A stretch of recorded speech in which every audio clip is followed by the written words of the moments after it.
Hello everyone and welcome back to Flo's Corner. So in this video I'm going to be doing a do's and don'ts of a phlebotomist. So let's get right into it. So first I'm going to start off because y'all see my tan.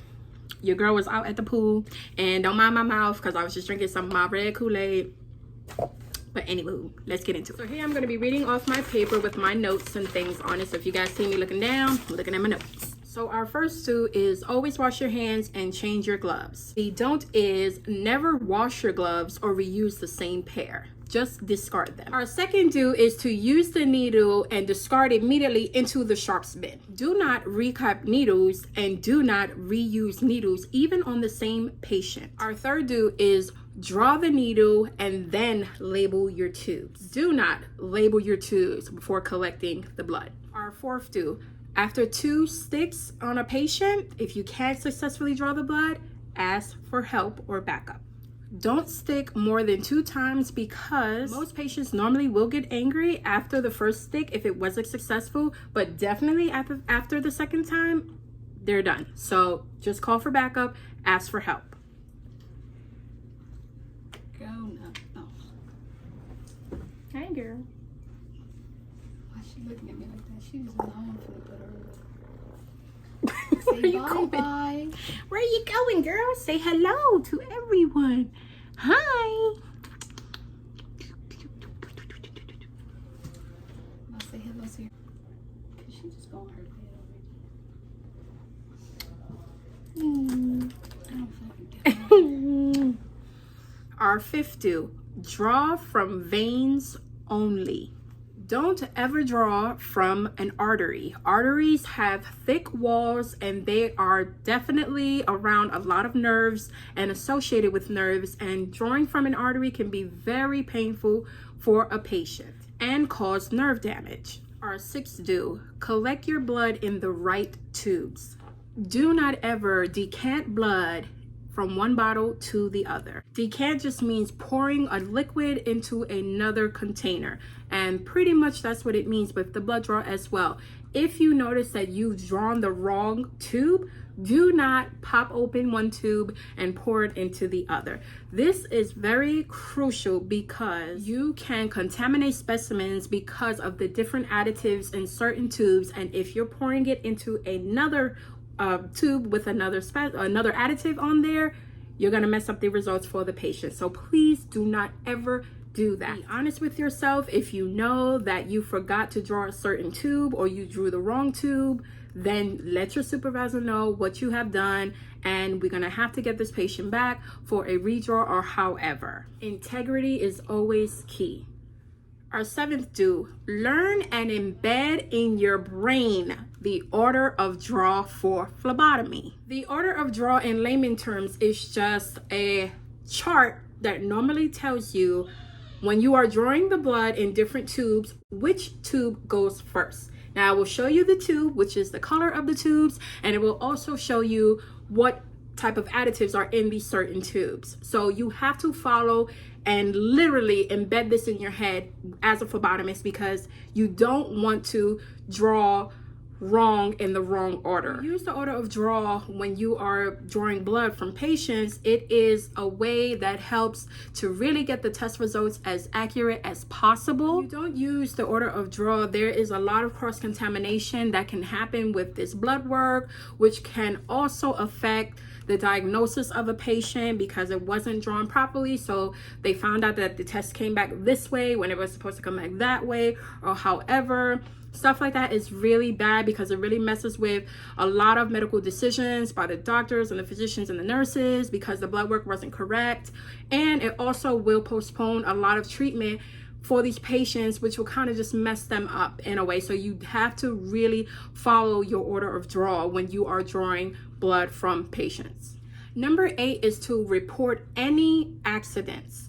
That can be needle stick injury or patient fainting, you accidentally stuck a patient in the wrong place, or however, if someone passes out, if someone has a seizure, anything like that, a blood draw just gone bad, gone wrong. You must report these things to your supervisor.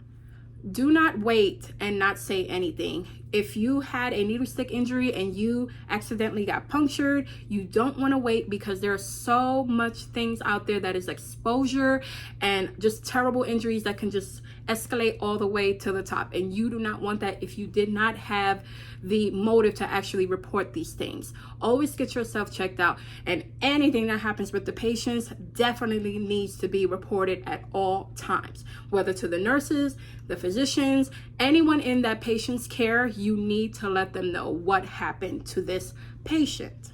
Always remember, integrity is key. Our ninth do is to uplift yourself and stay positive. Not everyone is a great stick. There are a lot of hard sticks out there. Do not get down on yourself because you couldn't successfully draw a certain patient, or if you had to ask for help. It is okay. It happens to the most experienced phlebotomists out there. If you need help, just ask for help, but do not fret that you are the most worst phlebotomist on planet Earth just because you couldn't get one stick, or maybe if you couldn't get 2 or 3 sticks. It is okay. Always stay positive. Our 10th do, introduce yourself. Be communicative, be empathetic, and explain what you're getting ready to do to your patients. Do not keep the patients in the dark. Do not ever just walk into a room and just start your procedure and the patient doesn't know what you're doing. You explain everything that is getting ready to go on. Do not lose your cool, because some patients may not be the easiest of patients. You never know where they're coming from or what bad news they heard or however. So your job is to always keep your cool throughout it all. Professionalism is always key as well. And our final and last do is to give your patients a great experience. Like I said, do not keep them in the dark. Do not misinform them about anything, or just don't just not say anything. Nobody wants someone to come in and starting to get everything ready, a needle and all these tubes, and you have no idea what's going on. So always make sure that your patients know every single step that you're going to do. Always introduce yourself, like I said before. Always talk.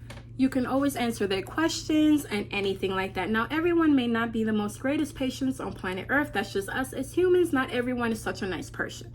But you don't want to be that type of phlebotomist that go, I'm just going to return that energy. So you don't talk to me, I don't talk to you. We don't need to do that. We are representing normally a company and everything like that, and we do not want to have that type of mentality when we are dealing with people in their care in the medical field. Always be empathetic. If someone is afraid of needles, if someone has never gotten blood drawn or anything like that, always be empathetic. Explain to them, let them know what you're about to do, explain to them and make them feel secure and safe in this moment. And do not talk bad about other phlebotomists. I know as a phlebotomist, there are patients that come in and they tell me about a bad experience they had prior, and the person stuck them millions of times, how bruised they got, and the person didn't know what they were doing. One, you don't ever want to say anything about that, because first of all, we don't know if it was actually another phlebotomist that's actually drawn them. It could have been any other profession that knows how to draw, or maybe not so much knows how to draw, that gave them a bad experience.